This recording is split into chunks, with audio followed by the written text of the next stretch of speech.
L'État du Sénégal, à travers le ministère des Infrastructures, des Transports terrestres et du désenclavement, a engagé pour les axes relevant de son secteur de grands projets d'infrastructures devant impacter à terme la mobilité urbaine de manière positive. L'aménagement, les infrastructures, la régulation du trafic, les transports de masse et la gestion du stationnement sont entre autres les principaux leviers permettant d'améliorer la mobilité urbaine. C'est un ensemble, en tout cas, d'initiatives promis et réalisées par M. le Président de la République à travers le plan Sénégal émergent dans son volet infrastructure. Un important programme qui sera déroulé à l'échelle nationale. Aujourd'hui, l'impact économique négatif des embouteillages est estimé à une perte de 100 milliards de francs CFA. L'État du Sénégal, par le biais du ministère des Infrastructures, des Transports terrestres et du désenclavement, a entamé des travaux de réalisation d'autoponts sur les carrefours majeurs de l'agglomération dakaroise. Pour l'année 2020, les autoponts de Kerkori, Saint-Lazare et celui de Yoff ont été achevés et ouverts à la circulation au grand bonheur des populations. Le ministère des Infrastructures, conformément aux engagements pris avec l'Ageroute, a le plaisir de vous annoncer l'ouverture à la circulation de l'autopont de l'Obalfal ce mardi 4 mai 2021.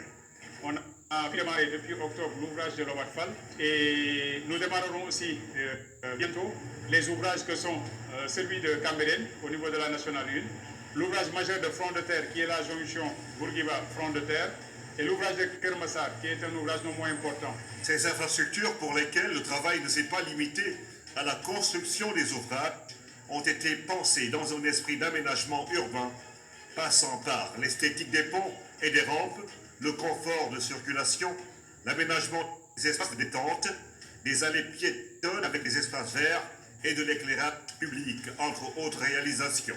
Des espaces de promenade ont été créés, une zone de promenade communément appelée la place Mamadou Diop.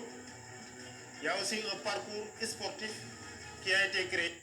Et dans ce parcours, il y a un terrain de basket.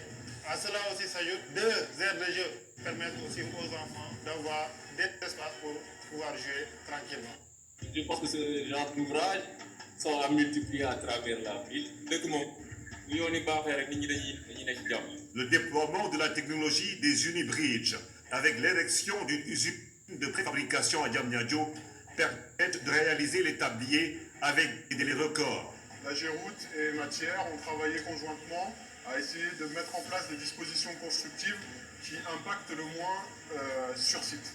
C'est pour ça qu'on a opté pour des charpentes métalliques qui s'assemblent et qui sont fabriquées en usine à l'avance. C'est pour ça qu'on a opté pour des solutions préfabriquées à l'usine de Diamniadio qu'on a montée avec les collaborateurs sénégalais pour réaliser toute la partie préfabrication lourde et ainsi que tout ce qui est dalle et prédalle pour le projet.